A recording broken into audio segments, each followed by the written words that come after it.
Hi guys, welcome back to another video. இன்னைக்கு இந்த வீடியோவில் குஹன் சென்னியப்பனோட இயக்கத்தில் வசந்த் ரவி, சத்யராஜ், தன்யா ஹோப் அண்ட் ராஜீவ் மேனன் அவங்களோட நடிப்பில் மில்லியன் ஸ்டூடியோஸ் அவங்களோட தயாரிப்பில் இன்னைக்கு ரிலீஸ் ஆகிருக்க படம் தான் வெப்பன் அப்படிங்கிற ஒரு தமிழ் மூவி. ஸோ ஹாலிவுட்டில் நம்ம எக்கச்சக்கமான ஆக்சுவலி ஹாலிவுட்டில் இந்த மாதிரியான படங்கள் நம்ம எக்கச்சக்கமாக பார்த்துருப்போம். எக்ஸாம்பிள் சொல்ல படம் இந்த சூப்பர் ஹியூமன் அப்படிங்கிற சொல்லக்கூடிய படம். அண்ட் சூப்பர் ஹியூமன் அப்படின்னா யாருன்னா மனுஷங்களை விட அதிகமான பவர் உள்ளவங்க, மனுஷங்க பண்ண முடியாத விஷயத்தெல்லாம் பண்றவங்க சூப்பர் ஹியூமன். எக்ஸாம்பிள் சொல்ல போனால் அவெஞ்சர்ஸ்ல வர்ற கேப்டன் அமெரிக்கா மாதிரி. ஸோ அது மாதிரி தான் இந்த படமும். படத்தோட கதை அப்படின்னு பார்க்கும்போது ஒரு யூடியூப் சேனல் வச்சிருக்காரு வசந்த் ரவி அக்னி அப்படிங்கிற பேர்ல. அவரோட வேலை என்னன்னா, அவரோட யூடியூப் சேனல்ல இந்த மாதிரி பூமியில இந்த மாதிரிக்கான இந்த சூப்பர் ஹியூமன்ஸ் எல்லாத்தையுமே வெளிச்சத்துக்கு கொண்டு வந்து காட்டுறது அவரோட வேலை. அவர் ஏன் இதை பண்றாருன்னா, இந்த சூப்பர் ஹியூமன்ஸால இந்த உலகத்தை காப்பாற்ற முடியும் அப்படின்னு அவரு நம்புறாரு. ஸோ அப்படி ஒரு வனப்பகுதியில ஒரு பிளாஸ்ட் ஒன்று நடக்குது. அந்த பிளாஸ்ட்ல வசந்த் ரவியும் இருக்காரு. வசந்த் ரவியை கஸ்டடியில எடுக்கிறாங்க போலீஸ். அங்க நடந்த பிளாஸ்ட்ல நீ என்ன பண்ண, நீ தீவிரவாதியா அப்படின்னு வசந்த் ரவியை கதையை கேட்க ஆரம்பிச்சுறாங்க போலீஸ் எல்லாருமே. ஒரு கதையா சொல்ல ஆரம்பிக்கிறாரு வசந்த் ரவி. இறுதியில என்னதான் அங்க நடந்துச்சு அப்படிங்கறதான் படத்தோட கதை. ஆரம்பத்துல என்னமோ அந்த படம் வசந்த் ரவிய பேஸ் பண்ணி படம் போற மாதிரி இருந்தாலும், படம் போக போக போக போக எக்கச்சக்கமான பிளாஷ்பேக்குகள் படத்துல நம்மள ஒரேடியா கொலாட்ரல் டேமேஜ் பண்ணி விட்டுருது. இது மிகப்பெரிய அடி படத்துல.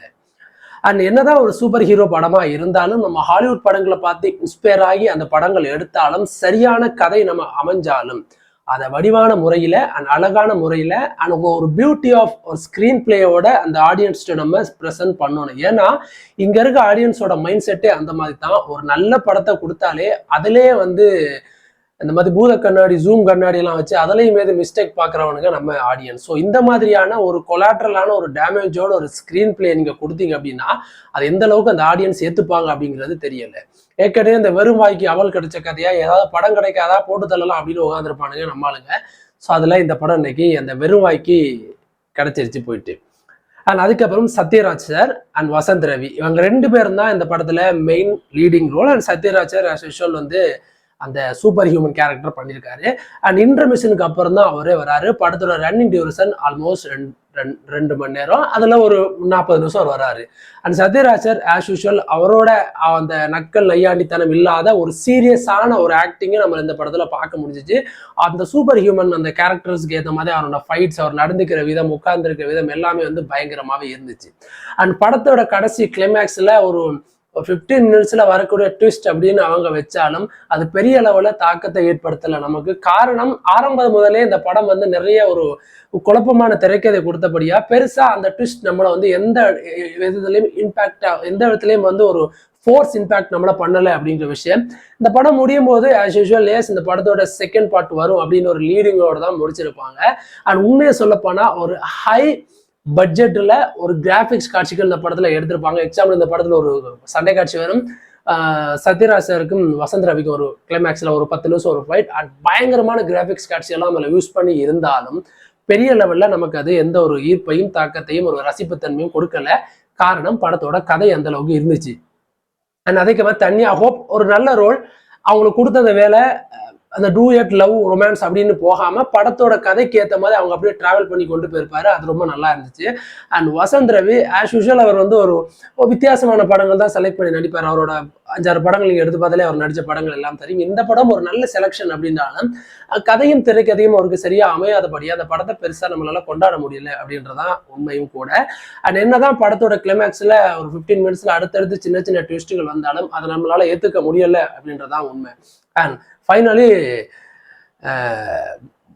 கம் டு த பாயிண்ட் அப்படின்னு சொன்னோம்னா, அண்ட் இந்த படத்தை எந்த அளவுக்கு ஆடியன்ஸ் புரிஞ்சுப்பாங்க அப்படிங்கிறது ஒரு question mark. And Tamil audience அவ்வளோ சீக்கிரம் இந்த படத்தை அக்செப்ட் பண்ணிப்பாங்களா அப்படிங்கிறது 2வது கொஸ்டின் மார்க். என்ன கேட்டா, இந்த படத்தை தெளிவா ஒரே நேர்கோட்டில் கொண்டு போயிருந்தாங்கன்னா கொஞ்சமாவது இந்த படத்தை இன்னும் ரசிச்சிருக்கலாமோ அப்படின்ற மாதிரியான ஒரு டவுட் எனக்கு இருந்துச்சு. எக்கச்சக்கமா ஒரு 4-5 ஃபிளாஷ்பேக் மேல நமக்கே கொஞ்சம் கதை கொஞ்சம் வேற ஆங்கிள் போகுதோ அப்படின்ற மாதிரி தோணுச்சு. நம்மளால புரிஞ்சுக்க முடியல. ஸோ அந்த ஒரே ஆங்கிள் கொண்டு போயிருந்தா இந்த படம் ஒரு நல்ல படமா வரலன்னா கூட ஒரு ரசிக்கும்படியான படமா இருந்திருக்குமோ அப்படின்ற மாதிரி டவுட்டு எனக்கு இருந்துச்சு. அண்ட் இதை எந்த அளவுக்கு நம்மளோட தமிழ் ஆடியன்ஸ் ஏத்துக்கிறாங்க அப்படிங்கிற ஒரு விஷயத்தெல்லாம் தாண்டி இதை எந்த அளவுக்கு அவங்க புரிஞ்சுக்கிறாங்க அப்படின்ற ஒரு விஷயம் இருக்கு. ஏன்னா இந்த படம் ஒரு சூப்பர் ஹியூமன் படம். And technology and science technology and mixed of தான் இந்த சூப்பர் ஹியூமன் அப்படிங்கிற படம். இந்த டெக்னாலஜியும் சயின்ஸையும் நல்லா புரிஞ்சுக்கிட்டவங்க இந்த படத்தை வந்து நல்லா புரிஞ்சு பார்ப்பாங்க. அப்படியே புரிஞ்சு பார்த்தாலும் அவங்களுக்கும் எனக்கும் ஏற்படக்கூடிய அதே சந்தேகம், அதே போர், அதே தொய்வு அவங்களுக்கும் இருக்கும் அப்படின்னு வந்தேன். ஸோ ஓவரால் அந்த படம் எப்படிப்பா இருக்கு அப்படின்னு கேட்டீங்கன்னா, நான் கூடாத படம் அப்படின்னு நான் சொல்லவே மாட்டேன் டெஃபினட்டா. அண்ட் தமிழ் சினிமாவில் ஒரு டிஃப்ரெண்டா ட்ரை பண்ணப்பட்ட ஒரு நல்ல படம். பட் அதை கரெக்டா வந்து எக்ஸிக்யூட் பண்ணல. அந்த எக்ஸிக்யூட் அவங்க இந்த படத்துல கத்துக்கிட்டாலும் இதோட செகண்ட் பார்ட் மேபி வந்துச்சு அப்படின்னா அதுல இது எல்லாமே அவங்க சரி செஞ்சு கரெக்டா எடுப்பாங்க அப்படின்னு நான் நம்புறேன். அந்த தமிழ் சினிமாவில் இப்படி படங்கள் டெஃபினட்டா வரணும். அதை நம்ம அக்செப்ட் பண்ணணும், நம்ம வரவேற்கணும். அப்படி இருந்தால் இந்த மாதிரியான எக்கச்சக்கமான நிறைய படங்கள் நம்ம தமிழ் சினிமாலையும் வரும் அப்படின்னு சொல்லி இந்த வீடியோவை நான் க்ளோஸ் பண்ணிக்கிறேன். ஸோ இந்த படம் வந்து ரெண்டாவது நீங்கள் போய் ஃபேமிலிஸோட பார்க்கலாம். ஒரு நல்ல ஒரு சூப்பர் ஹியூமனான படம். So Iron Man, Captain America, Thor, Avengers, இப்படியான எக்கச்சக்கமான சூப்பர் ஹீரோ படங்கள் எல்லாம் என்ஜாய் பண்ணுறோம் இல்லையா? ஸோ இந்த படத்தை நம்ம தாராளமாக வரவேற்கலாமே, கொண்டாடலாமே அப்படிங்கிறது தான் என்னோட கருத்து.